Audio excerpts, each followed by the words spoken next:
What the fuck is up? Higher point of view here. It is your West Coast Packer backer. Here to discuss week 2, y'all. Hey, we have another opponent. Hey, week 1 is motherfucking over with. Hey, don't worry about it. Y'all shouldn't be mad anymore. You know, we got to analyze it and see what we did wrong and learn from it. Again, I said Packers don't lose, we learn. So we going to move on, y'all. But just know we play them again, and they come in the Lambeau. So, and it's a whole season away, We see them week 16 or some shit like that. So, it's going to be a while before we see them. But I guarantee it. They know it. We know it. We're going to be a different team by the time we come and play them again. But now we got to move on to this week's opponent, y'all. The Chicago Bears. I get a little bored sometimes, and then I just turn on some film, and I figured I need to watch a little bit of what's going on with our opponents. So, I watched the Bears game against the Niners. So, I'm going to give y'all, just a few opinions on that,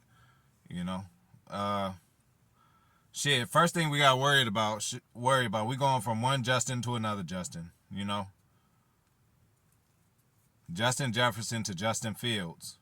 Both equally should be a part of our game plan, and both equally are public enemy number one for us in this case. They didn't do what they needed to do to shut Justin Jefferson down, so hopefully we can shut this Justin down. And what I see from him is a lot of improvement.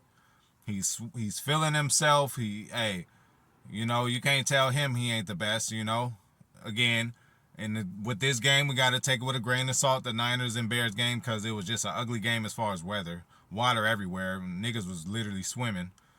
Backstroke, breaststroke, frog, all that. They was literally swimming on the field. So, that definitely changes the game plan. If you ever played in, a rainy game or something, your footing is just hard to keep. So, we're gonna respect them as opponents, but we're gonna take this kind of with a grain of salt too, because the D-line of the San Francisco 49ers probably couldn't get after them as better and as much as they would have if it was a fair weather game. But again, we playing in the Midwest. That's what it is. Ugly weather. We need to excel at that. So Justin Fields, man. First thing I'm worried about is his feet. The Packers are historically, bad with mobile quarterbacks.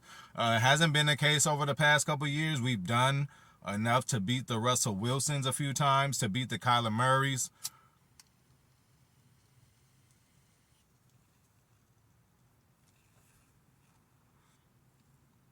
So, yeah, we've shown that, we can handle, with this defense that we have, mobile quarterbacks, but we really gonna need to watch this little nigga, man. For real. Like, he's not playing around. Like, he's running. Again, he's confident in his throws. Again, they had to, have a running game that game, so they didn't pass as much. He was only like 8 of 17, something, nothing spectacular. The numbers didn't jump off, but I'm just seeing improvement, especially from that offensive line, too. Like I said, dealing with Armstead, dealing with Ibukum coming off the edge, dealing with Joey Bosa or Nick Bosa, always do that shit. That's tough, bro. Hey, we know. We dealt with them before, and they held their own, and they got a little physical, man. This is a physical offensive line. It's definitely better than the offensive line the Bears had last year when they gave up 37 sacks or something like that. I don't remember how many times he got sacked, but it wasn't over 4, I can tell you that. So, the Bears' offensive line got better. Another thing I'm looking at is Luke Getsy versus Joe Barry, y'all. Luke Getsy, now the offensive coordinator of the Bears. He was with us last year, quarterbacks coach, Hey, he knows Joe Barry. They practice against each other for years, and he knows where to get him at, So, and it was all practice settings before, but now I think this shit is going to translate on the field. Who was getting the better of who during all those practices? I don't know, but we're going to see. This is a chess match that we must keep an eye on because, after last week, Joe, I need you to get it together. I want to see what the fuck you going to do, bro. I want to see what you're going to do, and Luke going to come for your ass. He knows some shit about you. He knows you. Hey, something about familiarity. He knows you better than probably any other coach, offensive coordinator that we're going to play this year, because he was just with you every day. He got to see you are in different kind of context, then they get to see all these other coaches. So bring your shit, Joe Barry. Don't play that soft ass zone. Let motherfucker just catch it after a 5 yard route. Like, what is that about, bro? That's like Mike Pettin all over again. Hey, snap back in, man. All last year, I'm bigging you up. You the AFC West, you the NFC West killer, all that. But bro, get that shit together, Joe. Again, I know how hard it is to follow a receiver all game, and sometimes it can cause certain big plays done. Because it's too much thinking involved. Like you gotta, but we could have had Jair a little bit more on Justin than he did. And goddamn it, the way Justin was cooking, who's to not say he wouldn't have did it to Ja too? Seriously, let's be real. That motherfucker was just, he did whatever the fuck he wanted. But enough about that game. Next, looking at their defense, they got a young and up and coming defensive line. The rookie, I forgot his name, 91, got up in there, did his thing. He's looking, he's very long, can, rush from the outside, so that's cool. There was an Eddie Jackson sighting. We haven't seen him in a few years actually do anything, but he got an interception that game, and, he's flying around. He looks good, looks like he's in shape. You got Roquan Smith over there. Hey, I said Quay was making big hits. Quay was making big hits, but, hey, so was Roquan last week, so we got to expect some big hits coming from this guy. Y'all wrap that ball up, do what you need to do. But these guys ain't something that I don't think we can handle. Where I think we gonna eat is running the ball. I mean, running the ball. Obviously, that's number one. But we're gonna have to test these corners in the secondary. Trey Lance did a little bit on them. He didn't have a spectacular game anyway. Again, think about the weather, so it ain't like they was all airing it out. But I seen some holes in their secondary, man. So. We need to take advantage of that and go deep. Hey, I hope they just start and stick with Christian Watson. Go deep on his ass again. Hey, last week, I don't give a damn. I did the same play over, right? Hey, the next play, I'd been like, hey, run that shit again. I sure would have shit. I remember a time where Davante ran something and it didn't work. In the next play, he told Aaron, hey, throw the same thing. We're going to run the same play. And I think it was that Dallas game in the playoffs, or one of them Dallas games after Davante caught it and threw it in the stands. But anyway. So,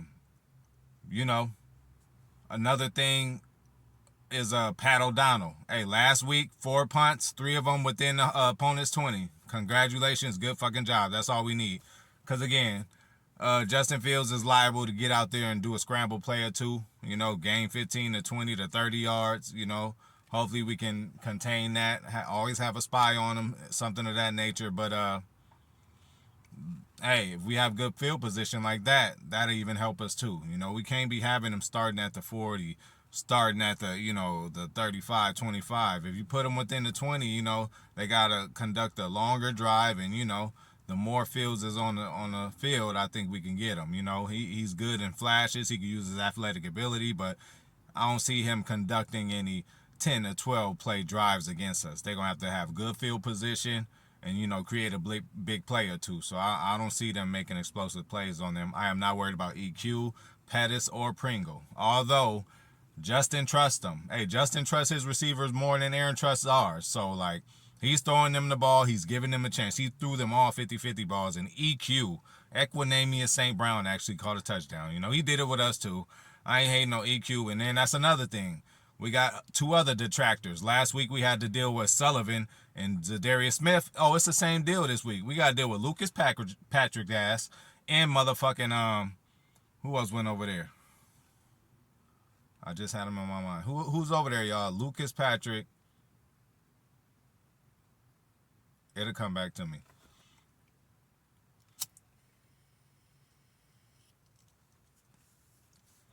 It'll come back to me. Lucas Patrick. Who else is over there? Oh, duh, EQ. Already talked about him. Lucas Patrick and EQ. So that is what it is. And another battle I'm looking at is Mason Crosby versus this Santos guy. Now, let me tell you this Santos guy. I know y'all didn't probably watch that game with them, but he had a horrible game that game, the Bears kicker. First of all, it was a 4th down where they were in field goal position. We're about to kick the football, and then the refs called a penalty on them. Them motherfuckers had a towel on the field wiping the ball down because it was too wet. Illegal. Get that shit out of here. hey, 10 yards, 4th and 15, y'all didn't get that kick. Then this motherfucker missed the PAT. Then this motherfucker missed a field goal. So he had a very bad game. Hey, you can say it was because of the bad weather, but hey, when a kicker is in a slump, he's in a slump. So hey, don't be surprised if this motherfucker comes to Lambeau and shanks some. So with that said, Mason Crosby, you better win this kicker battle at all costs with this guy, because what he just did, like, was very bad. That was worse than anything you ever did, and you did some bad shit. So Mason, come out there and do what the fuck you need to do. So again, go deep, get Christian Watson the ball, keep going to him. Dubs is going to get open and do his own thing. Hopefully Alan Lazard is there. As far as the offensive line, every week I'm not about to follow this David and Elton shit. They're going to come back when they come back.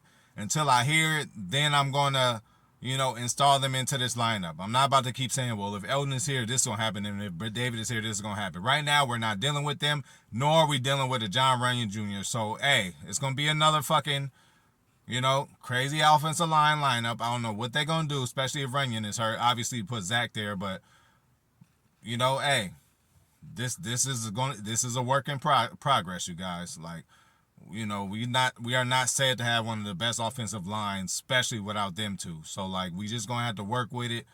They just gonna have to just do their part in the game plan the best way they can. But again, we're not dealing with elite talent right now on the offensive line. John Runyon's injured. Yash is on the left. That's fine, but the right side was not good last game, and we just gonna have to keep getting better every game, and this team is a lesser team. I don't think they're as good as the Vikings, obviously, but they're good. They're better. And then another thing, Justin Fields, he's a public enemy number one, but David Montgomery, whatever the fuck his name is, Ryan Montgomery, I don't fucking know. David Montgomery for the Bears, the running back, hey, he's an all-purpose kind of guy, bro. He can take a handoff and do good and catch it out of the backfield, do screens and all that. He's a multiple threat, dual threat running back, and we need to keep our eyes on him. He could break for a few runs. His stat line wasn't even the best during that game, but I just seen what he can offer on a play-to-play basis, and that guy's pretty good. So shut down Justin Fields at all costs. Don't let him get comfortable. Get in his face. Do not let him start running on us, and then watch this running game. And as far as the receivers, I told you, I ain't worried about EQ, Pringle, or Pettis. Like, I'm not worried about them at all. We can man up. How about some man this week? We did all that zone last week. How about some man this week? Because, like, if you telling me we can't run man with these receivers, like, God, what are we doing, Slap Jair on one, slap Sewell on one, and slap Stokes on the other one. They just playing man, like let's do it, let's see what they about, we dealing with some of the best players in the league. Let's use them, Joe, Where's the star position at, Joe? You didn't really mix a lot of shit up, No exotic blitzes or none of that. So I don't know what was going on with that, but I'm gonna be optimistic. Everybody, deserves a pass every now and then. And bro, first game, ain't nothing weirder or more unpredictable than the NFL first game. There's teams who lose twice, start off 0-2 and go to the Super Bowl and win it. There's teams that start off 6-0. 7-0, and then don't even make the playoffs. Like, all kind of things happen. But week one, half of the teams lose, y'all. So, hey, let's get on the other side. This is against the Bears, the oldest rivalry in football. All that shit. So, let's go out there and get this W.